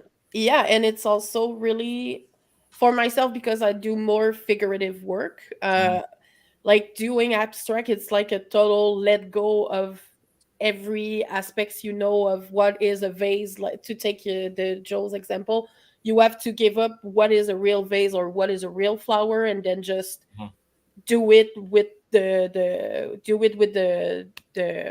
paint or anything what you are using. So like to get out of this box, it's also difficult when you do abstract. I think like it's easy. I know it's easier for people who do abstract to go out of this box, I think. Yeah, absolutely. Yeah, but color, biggest thing. Like I know with comics, right? So Dylan, I don't know about you, like when you pick your colors, how do you like, I don't know, what do you have a little trouble with that, or you kind of know what you're going to do ahead of time, or you just kind of go page by page kind of thing, or? Oh, fuck. I just. Why are you asking me that? Coloring is like the section where I just have to like hold my breath and then just fucking just. I have no like process for that. I just. do the best I can. It's okay. It's a trudge. It's a fucking slug of a job, man. Right? Because it's like It is. I'm halfway through. It's like funny. I have like 3 pages where I'm coloring the same 2 fucking characters, right, over and over again. You're like, it's this whole Groundhog Day thing, and you're like, Like line work is line work. It's like I'm pretty good with the precision, and it's all like mapped out for me. But color is just unknown territory, and I have to just put a color down and then do it like 70 more times to try to figure out the way it looks best with everything else on the page. It's and then you got to pull out a page from like 3 issues back, right? Because you forgot what I color someone's fucking color is, right? You're like, okay, it's that. Or the stripes on the jacket. That one always kills me sometimes. Holy where there's stripes shit. on jackets, and like you'll see from like later issues, like they'll be completely differently colored. Fuck, I'm so terrified of that. Like I had like certain details from like the self-published, right? And I'm like, I'm on to like whatever issue 4 or 5. I'm like, fuck, I forgot about whatever, and I got to go back and I got to add some stupid fucking tear, and because I'm afraid I'm afraid someone's gonna really have it in for me and start picking out the deficiencies and calling me lazy or something like that, right? So, even for like line work details, like there's I think 2 occasions where I literally forgot to draw the goatee on Matthias's face. I'm like, what? Why doesn't this look right? There's something wrong here. And he's missing his fucking facial hair. Yeah, and that's a pretty big part of his character. Yeah, it's like a defining. Well, that's like when you've been up till 3 a.m. You've been drawing for 6 hours straight, and time to take a break, right? And go do yeah. All right. So I guess I'm next. I'll do I'm next. Yeah. Or is it okay. So I'm gonna do Converge put out a bunch of Redux albums, and this one is for the Poacher Diaries. Yeah, and the one thing I love about this, the illustration is really nice, but I don't know if you can see it. The title is done in spot gloss. Yeah, cool. Oh, nice. So to pay respect to the artist, what they did is instead of throwing font over the art that they hired, they just write it in spot gloss. So when you put it at an angle, you can read it, and it's so clear when you put it like this. It's I love this process of a flat finish with a spot gloss for the title. It's amazing. Idea. It's amazing. They had good budget for that because it's really pricey to print like that. Yeah. And even the song titles on the back are all done like that. And on the inside, like you said, they spared no expense. All the credits on the sleeve are done with spot gloss too. Wow. Jesus. They use spot gloss for every single piece of font and lettering on this is done in spot gloss. That's amazing. And I freaking love it. It's so nice. I was at the record shop the other day and I saw a Prince album, and they had the spot gloss effects with the fonts and everything writing, and it's so cool. It's so cool. Yeah, I think that then the Bayside did that with a 7-inch LP they made, and it was also engraved on the part where the music is.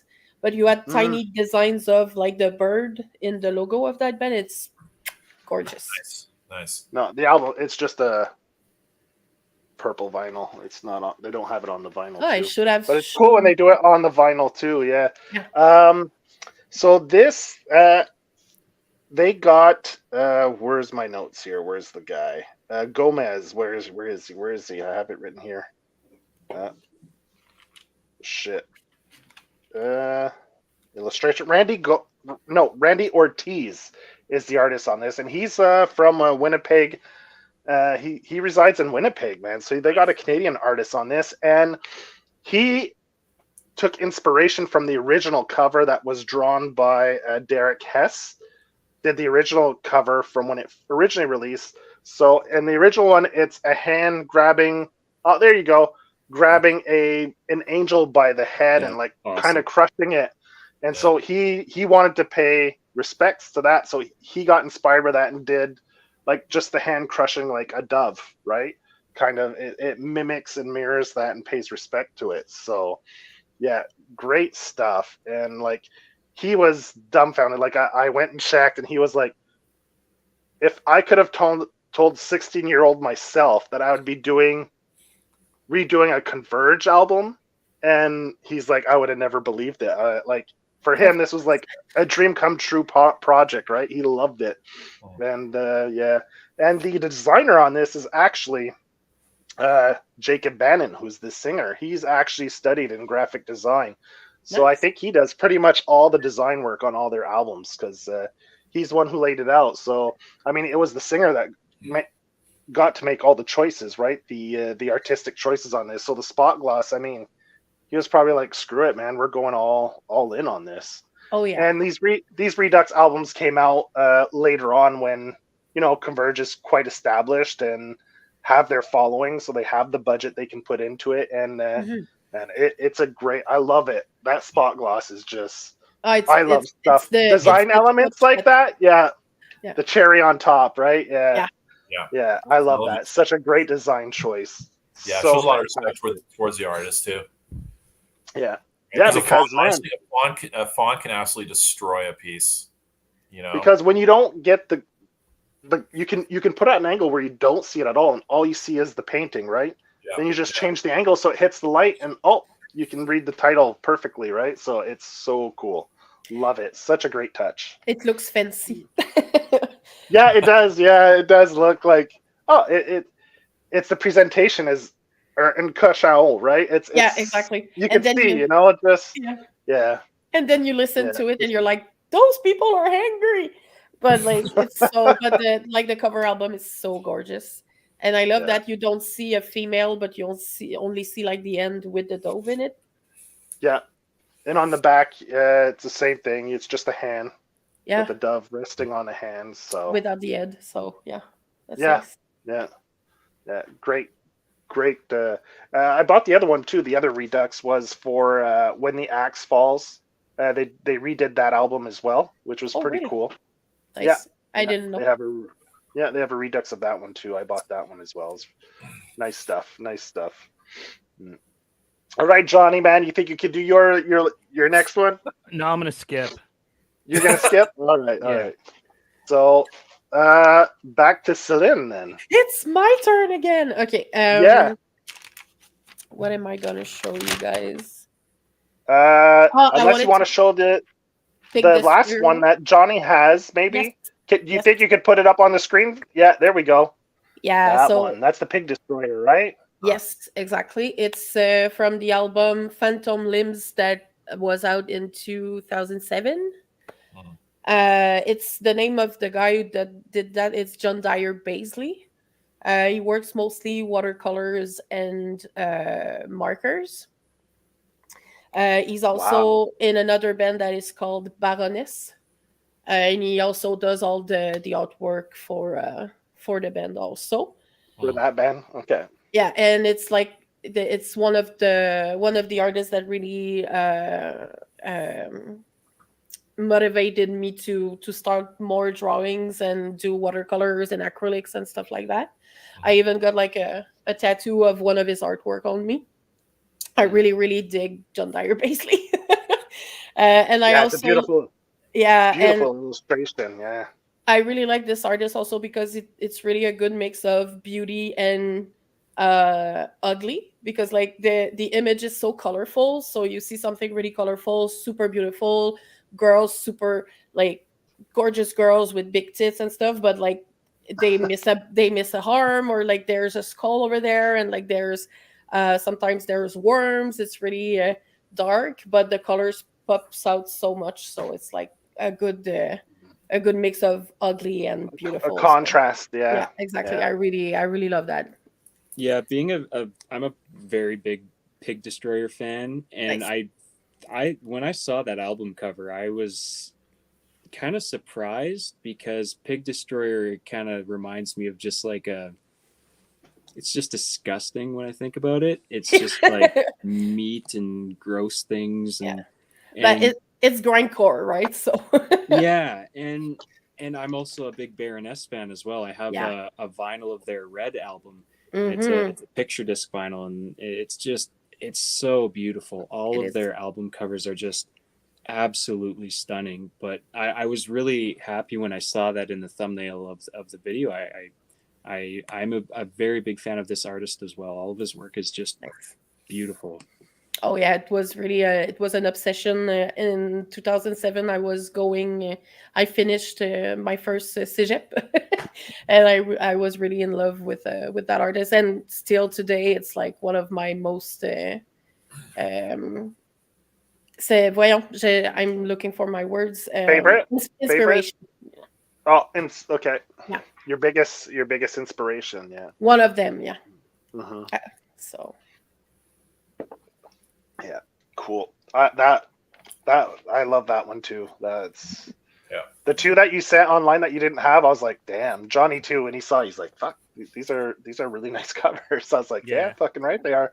Well, I'm familiar with the Pig Destroyer one because I remember I love that. Like I listened to it on MySpace all the time when that was out. So, but the first one, like I'd never seen that before. That blew me away. The Bucky Harris cover. Yeah. Good stuff. I'm happy you like my my choices. All right, I think we're Dylan. Did you had more, right? You did. I've got another. If okay, cool. Yeah, man, let's go ahead. Let's do Worm Rot Hiss. Talked about these guys a ton. I love these guys, and this album cover. It's another one. It's another album cover, kind of like the Pig Destroyer album. It was kind of a surprise seeing this cover. It's so mysterious. I wish I had it to show off, but it's a woman and it's like coming out of the water. Oh yeah, I saw that in the thumbnail too. Yeah. And it's just a beautiful painting. I think it's a digital piece. I believe his name is John Chan, and the album, it's a concept album, so there's a whole narrative behind this image, and the cover is kind of where it starts, and it's about this woman getting revenge on these guys. And you look at the front cover, and it's this woman popping out of the water, and then you flip to the back, and she's crawling out of the water, and she's got a knife in her hand, and then you pull out the sleeve, and she's like cut this guy's throat, and there's blood spraying everywhere. And you look at they did a music video for one or two of their songs, and it continues this narrative, this revenge story, and I think that's a really fun way to create an album to kind of revolve everything around this one theme, and just on top of the artwork being just gorgeous. Yeah. And that's you had the singer do a variant cover for your book as well. Oh wow! Yeah. Oh, so gorgeous. There it is. Like the details in the water and the reflection, it's amazing. It's so gorgeous. Yeah. And no font required, no text, nothing. Just that. And it's like the same palette. They don't use like too much like intense colors. It's almost it's all the same tone, so it's really cool too. And just going back to the mysterious thing, it's one of those things where you see it and you have to pick it up and flip it around and kind of discover like what's going on here, what's the story behind this, why is this so interesting and beautiful to look at. And I think that's a good tactic to have if you're putting an album out, right? You don't put like it's like a virgin cover, right? So what it does is it forces the customer to pick it up out of the bin, to flip. Is the name of the band on the back? Is it on the spine? So you're forcing them to actually take it in their hands, right?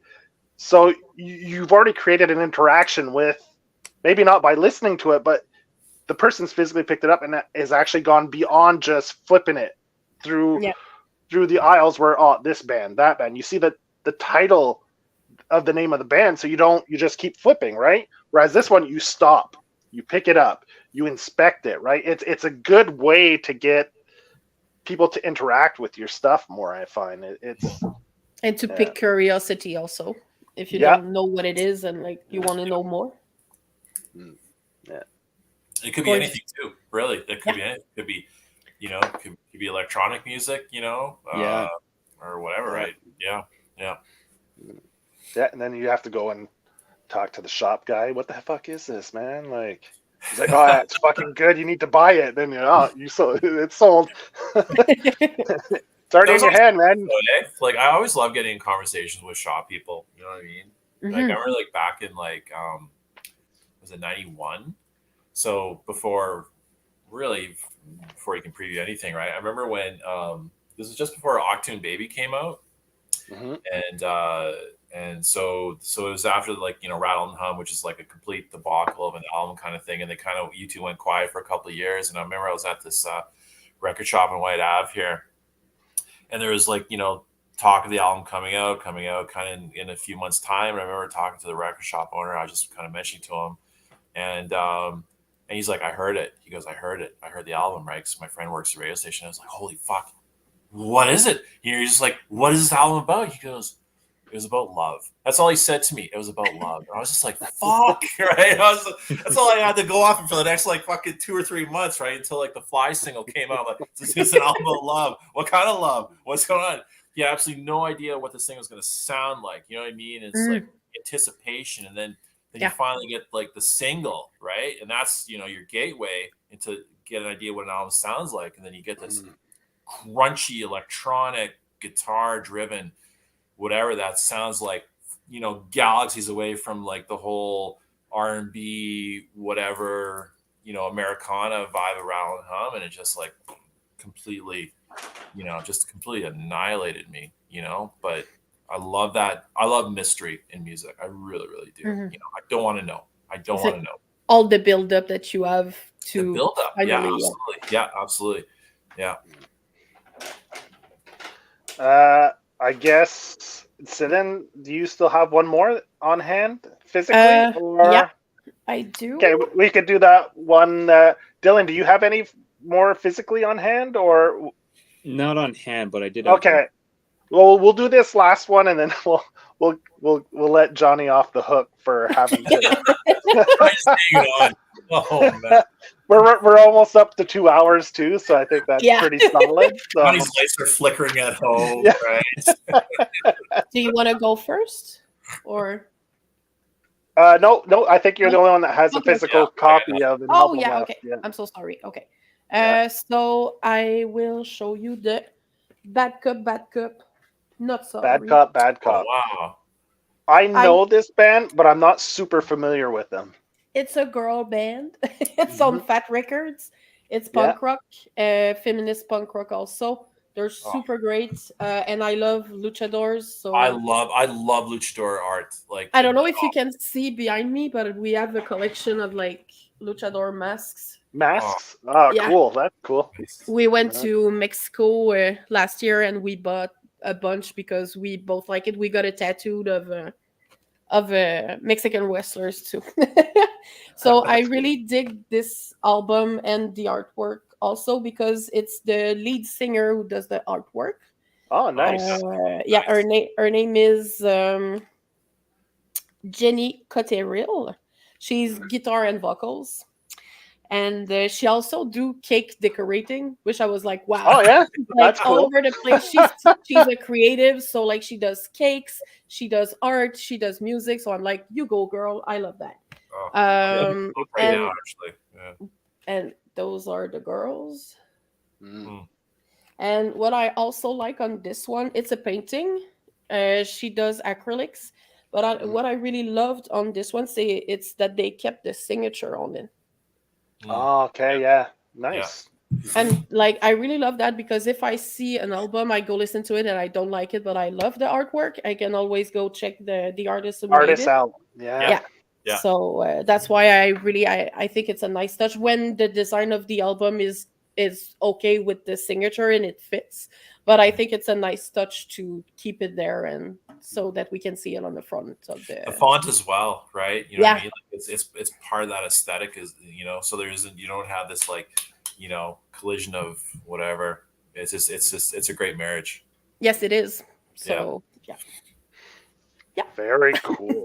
I guess we'll wrap it up there. So I don't know. We can go around and if you guys have any last closing remarks or if you want to plug something before we sign off, go right ahead. We'll start with this time. We'll go on the top and we'll start with Dylan, and we'll work our way around and down, and we'll finish with Celine. So go ahead, Dylan. Cool. I'm Dylan. I just finished a Kickstarter called Metalhead Samurai. Here's the gig poster. I mean, the Kickstarter's over, so you can't really. Oh, I mean, But if you, people can go follow you on socials. I Yeah, mean, you can under follow just your me. name, right? yeah, right there, just Just hit me like up on right your there. title. Cool. And then I might have some issues left over. If you want to, give me a shout, I can. Do you have like a shop set up yet or anything like that, or is it just people DM you? Yeah, you'll have to DM me. Okay. All right. Cool. Nice. Well, I don't know. Sometimes people set up an Etsy or a Gumroad or stuff like that. So, but yeah. So just Dillion Korbisser on Instagram, and I think you're also on Twitter. Yep, Twitter as well. Yeah. Cool. So you could reach him there. Adrien, man, what's up? Well, I mean, like everybody, I think my thoughts are with Johnny right now. So I hope everything's all right. Yeah, so I got Trakovi coming out in July through Scout Comics. Should be in the previews world by the end of this month. So you can order issue 1. It's a 5-issue run. So just add the title to your pull list. And then I'm hopefully hitting. I plan to hit cons next year because I'll have physical copies, and I'm trying to. I'll be finished issue 5 hopefully in about a month, and I'm going to jump right into my next book called The Sitter, and so I want to get The Sitter done by the end of this year, and so that way I think I'm just going to self-publish this one, and then I want to take that to Comic Cons as well, and then. So you'll be running another Kickstarter by the end of the year. Potentially, yeah, we'll see. I think so. I think that's probably the best way to get a book out. I'll do the Kickstarter, and then hopefully that goes okay. And then once that's out, then I'll submit it again, just like I did with Trakovi, and then see what happens with that. Nice. So yeah, nice. Celine. Yeah, so I have a website. You can buy my t-shirts there. It's PewPewKid.com.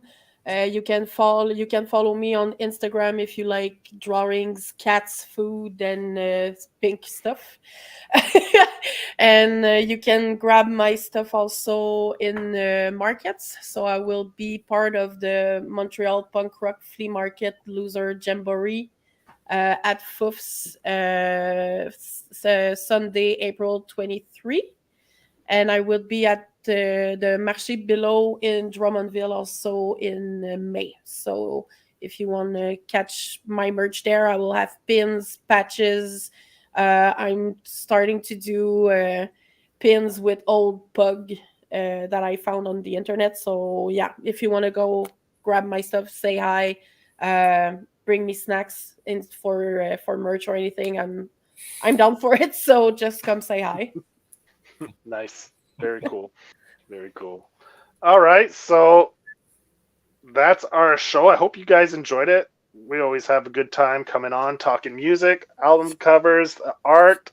Man, like I said, Johnny's been having a hard time with his modem. I think looks like he stopped pedaling his bike. So yeah. He called me just before. He was like, "Oh man, I don't know what's going on. He was all panicking and stuff. Well, Sec, we had 2 Johnnies up for a while, and I'm like, Jesus. Yeah, every once in a while. So, yeah. So Johnny, man, it's up to you to sign off, man. Okay, yeah. We'll see you guys Friday, hopefully.